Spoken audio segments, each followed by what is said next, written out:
Hola, hoy presentamos el nuevo informe de Desarrollando Ideas, nuestro centro de liderazgo a través del conocimiento, que se titula El Hit Parade de los riesgos reputacionales en el siglo XXI, que he firmado con la doctora Andrea Bonin-Blanc, CEO y fundadora de GEC Risk Advisory, y con la colaboración de nuestra colega de Desarrollando Ideas, Beatriz Herranz. Hoy en día el mercado conviene que la reputación es uno de los activos más valiosos de las organizaciones empresariales, las instituciones financieras e incluso de las naciones. Por eso es fundamental el saber identificar, anticipar y gestionar los riesgos reputacionales como una de las obligaciones del momento presente de los directivos. En este informe hemos desarrollado una tipología simple pero muy útil que clasifica los riesgos reputacionales en 4 tipos de riesgos.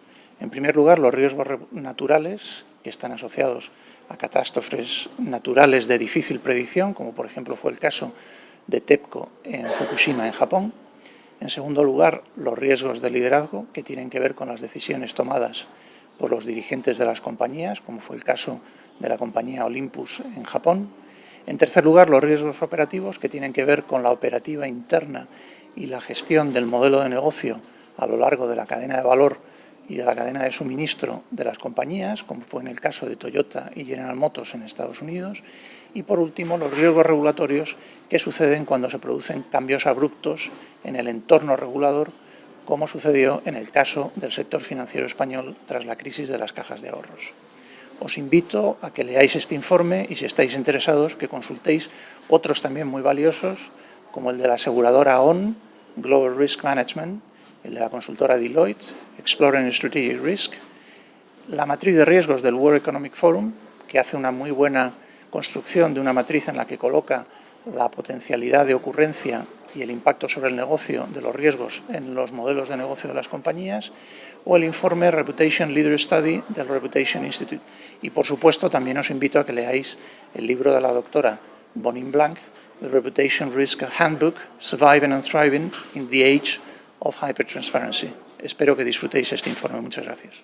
The reason we're talking about reputation risk in the 21st century has so much to do with the change in technology, the rise of social media, superconnectivity, the fact that information can flow from one second to the next anywhere in the world, and it can be good, bad, and ugly. It can be something that has a severe impact or just a minor impact. But at the end of the day, the rise of social media and the internet and all the other technological changes have made the fact that reputation risk can really be much more material than it used to be, something that happens in the 21st century. So Jorge Cachinero, Beatriz Herranz, and I have co-authored this article to review the reputation risk hit parade that we've seen in the 21st century, but also to give a sense to the public that it's not just about bad news and negative news. It's also about building organizational resilience, building shared value, building things internally at the organization that will help a company or some other type of organization like a nonprofit or a government agency even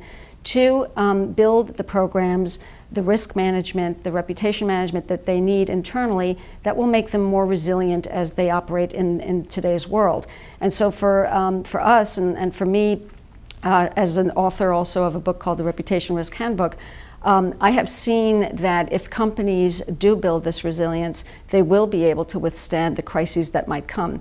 To me, reputation risk is really more of an amplifier risk. It is not something that is standalone. So when you have a corruption case or an environmental case like BP, for example, and it turns out that the company or the organization didn't prepare properly for that risk, they will then suffer a more negative reputation risk with their stakeholders who have the expectation that they will handle it properly.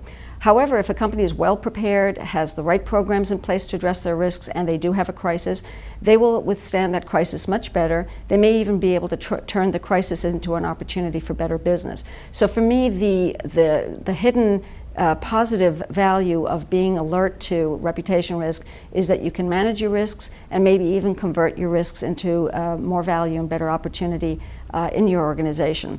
So with that, I encourage you to read the article and my book if you're interested as well.